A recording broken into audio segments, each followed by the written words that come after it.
Halo teman-teman semua, pada kesempatan baik ini saya ingin berbagi tentang konsep education plan atau perencanaan biaya pendidikan anak termasuk proteksinya. Nah, ini cocok nih buat teman-teman yang saat ini sedang merencanakan untuk pendidikan anaknya, baik itu anaknya sudah ada ataupun belum ya, tapi tentu persiapan lebih awal itu jauh lebih baik. Nah, saya ingin kasih konsep yang mana ini akan bisa membantu teman-teman untuk bisa merencanakan keuangannya lebih baik lagi.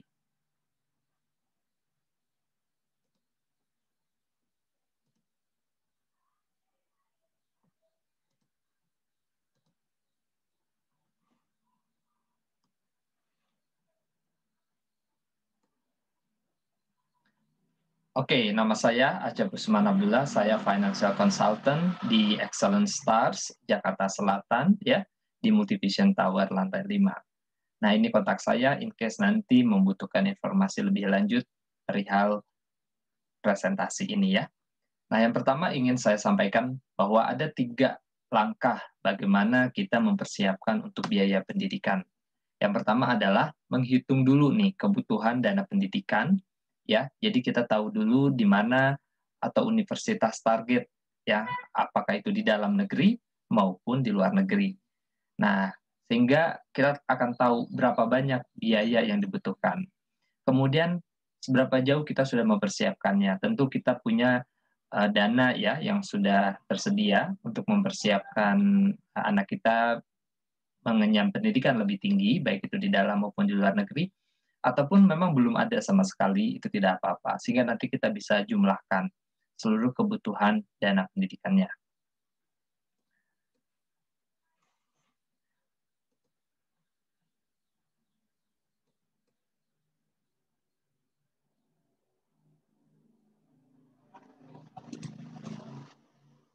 Nah, kemudian yang kedua adalah mempersiapkan untuk investasinya ya, teman-teman.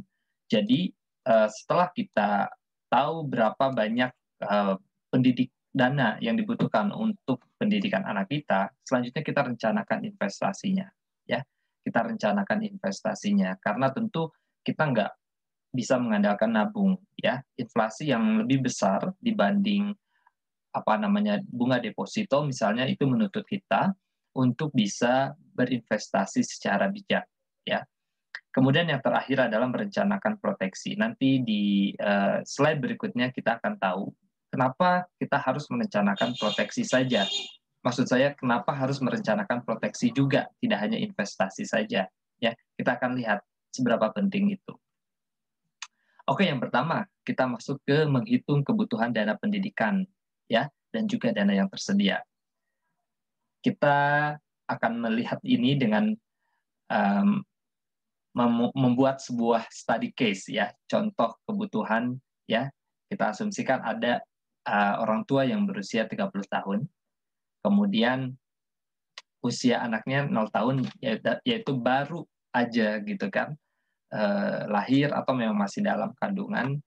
Dan tentu ini nanti kita proyeksikan bahwa kuliahnya itu uh, akan terjadi di 18 tahun kemudian ya. Kuliahnya itu akan uh, ketika anak ini usia 18 tahun, yaitu usia biasanya universitas ya, usia untuk anak masuk universitas ya.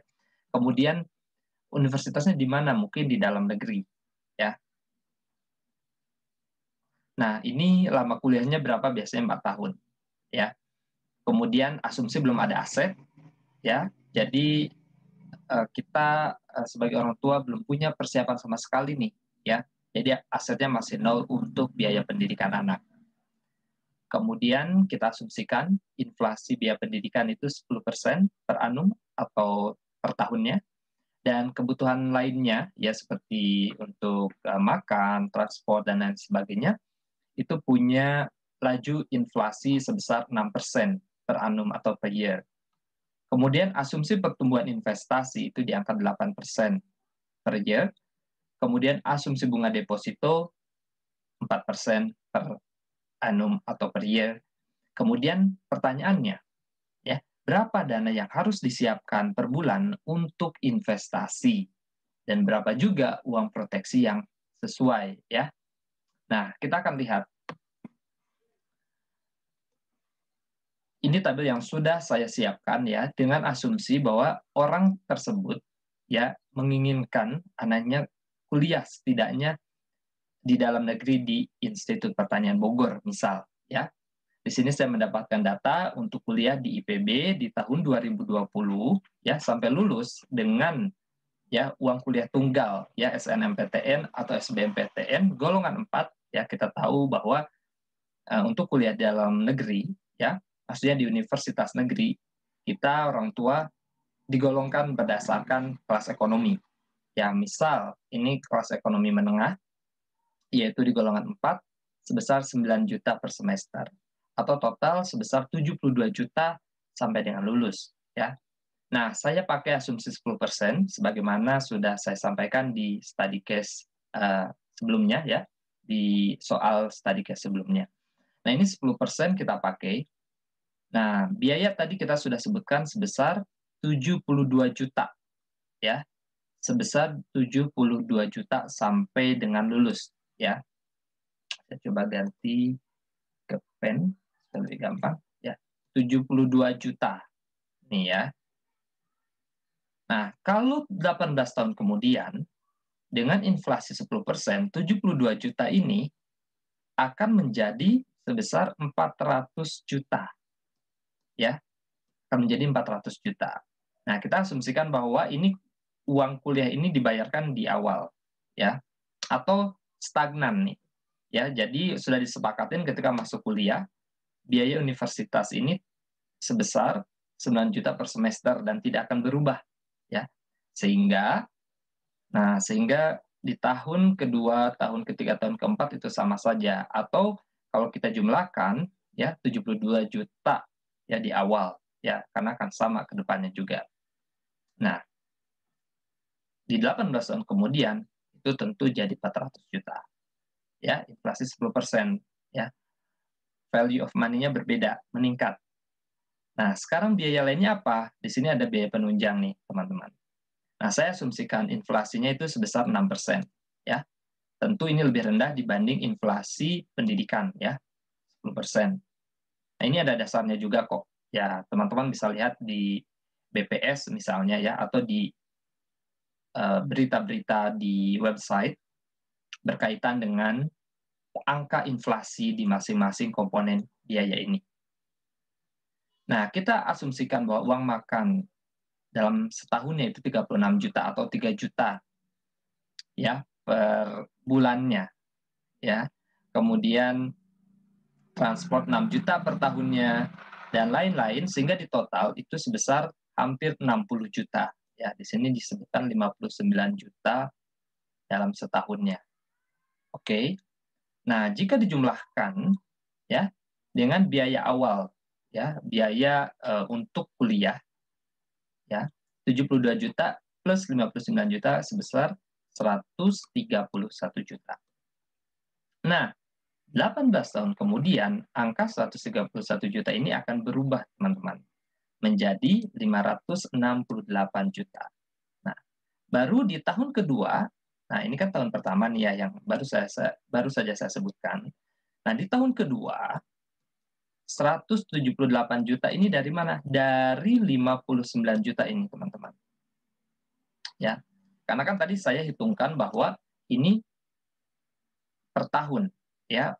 Biaya penunjang ini per tahun. Tentu tiap tahunnya akan ada. Tahun kedua, tahun ketiga, dan sampai tahun terakhir, yaitu tahun keempat. Ya, inflasi 6%, di tahun kedua menjadi 178 juta, di tahun ketiga menjadi 189 juta, dan di tahun terakhir 200 juta. Ya. Nah, ini biaya yang diperlukan untuk kuliah di Institut Pertanian Bogor sebagai contoh ya. Nah, mungkin realnya nanti bisa lebih besar atau bisa lebih rendah, tapi ini sebagai referensi yang bagus ya dengan asumsi di Fakultas Kehutanan. Nah, selanjutnya setelah kita tahu berapa banyak biaya yang dibutuhkan untuk pendidikan anak, maka selanjutnya kita merencanakan investasinya ya. Investasinya seperti apa? Kita lihat ya. Nah, untuk menghitung investasi, kita harus koreksi dulu keseluruhan biaya yang sudah ada di tabel sebelumnya, ya. Tadi kalau teman-teman masih ingat, di tahun pertama biayanya sebesar 568 juta, ya. Ini sudah melalui inflasi tentunya, ya, yaitu di usia anak nanti 18 tahun. Di tahun kedua, yaitu usia anak 19 tahun, itu ada di angka 178 juta. Nah, ini biayanya lebih kecil, kenapa? Karena ini hanya biaya penunjang saja. Sementara untuk biaya kuliahnya sudah dibayarkan, ya. Sudah dibayarkan di tahun pertama. Kemudian tahun ketiga menjadi 189 juta, di tahun keempat menjadi 200 juta. Oke. Nah, untuk menghitung berapa banyak ya uang yang harus disiapkan yang menjadi target investasi, tentu kita harus setarakan ke tahun pertama, ya. Jadi kita kalkulasikan nih ke semua biaya ya dari seluruh tahun selama kuliah, ya, artinya 4 tahun selama periode kuliah, yaitu kita setarakan ke tahun pertama. Tentu ini jadi kecil dong. Misalnya di tahun kedua 178 juta ini akan menjadi 165 juta. 189 juta menjadi 162 juta. Jadi kalau di tahun ketiga 189 juta, maka setara di tahun pertama itu 162 juta. Ya. Kemudian tahun keempat setaranya menjadi 199 juta. Sehingga in total ya di tahun pertama ya kalau kita proyeksikan ya keseluruhan biaya pendidikan anak ini sebesar 1 miliar ya. Dan ini akan menjadi target investasi kita ya. Ini akan menjadi target investasi. Sehingga di bawah ini kita lihat untuk menyiapkan 1,055 sekian miliar dengan angka investasi 8%, ya, maksudnya return investasinya ya. Saya pikir ini instrumen investasi yang moderat ya, karena yang agresif bisa saja capai 15%, yang konservatif bisa mencapai kurang dari ini yaitu 4%-an. Nah, ini saya ambil yang rata-rata ya, teman-teman, yaitu di angka 8%. Nah, berapa yang harus disiapkan gitu kan per tahunnya untuk investasi ini, yaitu sebesar 26 juta, teman-teman ya. Sebesar 26 juta per tahunnya. Ya. Kalau per bulannya berapa nih? Ya. Per bulannya sekitar 2 juta. Ya, 2 juta nih harus kita siapin dari sekarang ya untuk menyiapkan pendidikan anak sebesar 1 miliar nanti di 2018. Oke, ini ada ilustrasi yang bagus nih teman-teman. Ya. Usia orang tua 30 tahun, kita udah tahu tadi ya. Kemudian usia anaknya 0 tahun di 2021 sekarang. Ya, kuliahnya berapa? Biaya kuliahnya maksud saya yaitu 300 juta. Ya, di IPB S1. Kemudian ketika mencapai anak usia 18 tahun, yaitu periodenya 18 tahun dan usia orang tua menjadi 48 tahun, ya, atau nanti di 2039 biaya pendidikan di IPB S1 itu sebesar 1 miliar. Oke. Nah, ini kan ada inflasi ya, inflasi 6 sampai 10%. 6 tadi inflasi untuk biaya penunjang, biaya makan, transport dan lain sebagainya, sementara 10% itu untuk biaya pendidikan itu sendiri. Lebih besar dibanding biaya penunjang. Ya. Nah, untuk mencapai 1 miliar, kita bisa mensisihkan income kita dong, ya. Mungkin secara konvensional kita menyisihkan melalui tabungan. Menabung sebesar 4,6 juta per bulan. Ya. Nah, ini secara konvensional, tapi kita tentu ingin ya menyisihkan ini di instrumen yang bisa menyaingi laju inflasi, yaitu kita taruh di instrumen investasi ya dengan return misalnya 8%. Maka yang harus disiapkan cukup saja 2,2 juta per bulan. Ya, kita cukup mempersiapkan 2,2 juta per bulan, which is much lower ya than 4.6 million per month. Kalau kita saving only ya.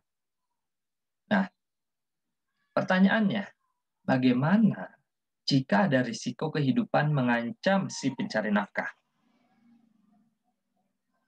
Oke. Hal yang simple, ya. Apa sih ya yang menyebabkan income ini terhenti? Oke. Apa sih yang menyebabkan income terhenti?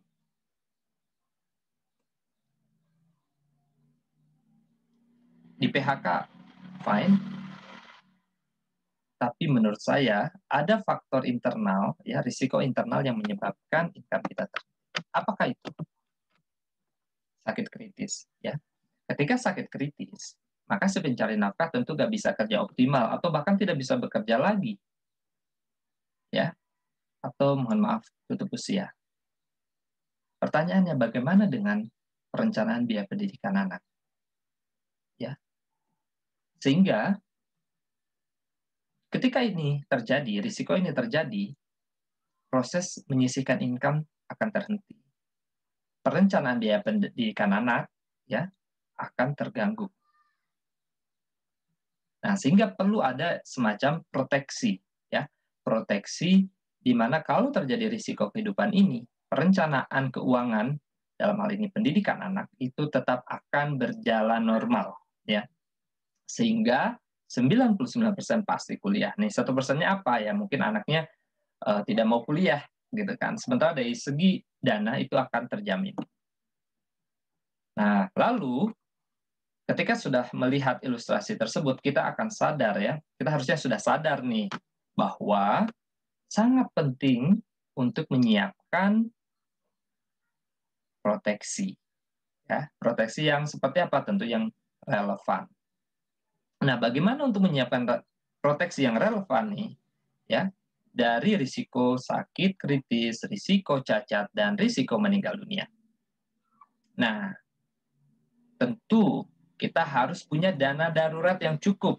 Ya, dana darurat dalam konteks ini adalah dana yang bisa dicairkan ketika terjadi risiko-risiko yang sudah saya sebutkan di sini, yaitu apa? Ya, di sini ada risiko sakit kritis, cacat, dan meninggal dunia. Nah, berapa banyak sih? Ya, kita hitung santunannya berapa. Di sini saya sudah saya kalkulasikan, ya, kurang lebih 521 juta santunan yang harus kita siapkan dimulai dari tahun pertama, ya. Misal si Bapak X tadi merencanakan biaya pendidikan anaknya, ya, di tahun pertama sudah terjadi risiko. Misalkan kecelakaan, kemudian dia cacat, ya, tidak bisa kerja lagi, atau sakit kritis, tidak bisa kerja optimal lagi. Maka harus cair sebesar 521 juta dari perusahaan apa? Ya, perusahaan yang bisa memberikan jaminan, yaitu perusahaan asuransi. Nah, kenapa sih kita harus ready dari tahun pertama saja? Karena dengan 521 juta ini ya, dengan deposito 4%, artinya uang santunan yang cair, kalau si Bapak X ini terjadi risiko di tahun pertama, uang cair ya sebesar 521 juta, dan ini kita taruh di deposito dengan biaya, dengan return deposito 4%. Ya, sehingga nanti kalau terjadi di tahun pertama, ya, cair 521 juta, baru aja join dia terjadi risiko, maka akan cair 521 juta, ya. Untung nggak? Ya untung dong. Kita baru ikutan asuransi tahun pertama terjadi risiko sakit kritis atau cacat atau meninggal dunia, akan cair 521 juta ya. Nah, ketika itu kan orang bersangkutan ya, si orang tua ini nggak bisa kerja lagi. Ya, tentu kita berharap ada uang untuk biaya sehari-hari. Tapi dengan 521 juta ini, kita ingin ini didepositokan aja untuk persiapan biaya pendidikan anaknya. Ya, sehingga di tahun ke-18 itu akan setara 1,1 miliar. Ya, akan setara 1,1 miliar. Nah, tidak ada risiko kehidupan nih, gitu kan, sehat-sehat aja, aman. Nah, di tahun ke-18, kalaupun terjadi risiko di akhir tahun, kan tetap nih dana backup-nya sebesar 521 juta, ya. Tapi tentu untuk mencapai 1,1 miliar, ya, karena kan tadi kebutuhan dananya, ya, kebutuhan dana kuliah, biaya penunjang, dan lain sebagainya selama 4 tahun itu 1,1 miliar. Nah, ini akan setara, ya, penjumlahan dari 521 juta apa namanya tadi santunan dengan nilai tunai yang terbentuk itu akan mencapai 1,1 miliar kok. Kalaupun sehat aja teman-teman di akhir periode gitu kan, nah kita bisa dapat kok nilai tunainya saja, ya, karena hasil investasi yaitu sebesar 1,1 miliar juga. Nah, nanti hitungannya seperti apa saya akan jelaskan di next slides. Nah, jadi kesimpulannya kalau kita lihat ilustrasi tadi, untuk mendapatkan program proteksi pendidikan kita cukup menyiapkan 521 juta. Sehingga kapanpun risiko kehidupan terjadi, tentu amit-amit ya, kita sudah ready untuk menyiapkan dana sebesar 1 miliar. Ya. Nah, itu fungsinya proteksi dalam perencanaan biaya pendidikan anak kita. Nah, kalau didetailkan nih teman-teman, ada 3 plan A, B, dan C. Ya, yang plan A ini hanya investasi, ya, hanya investasi. Nah, investasinya berapa? 26 juta per tahun. Sebagaimana tadi ya, di langkah kedua, itu kita merencanakan investasi, tapi belum merencanakan proteksi. Nah, dengan 26 juta kita sisihkan per tahun, maka kita akan capai 1 miliar ya, 1 miliar lebih di usia anak 18 tahun atau selama periode ya di akhir periode 18 tahun. Ya, jangan lihat dulu yang paling kanan tapi lihat dulu yang ini. Ya, jadi 1 M kita udah ready. But kalau ada risiko kehidupan terjadi, maka perencanaan ini akan gagal.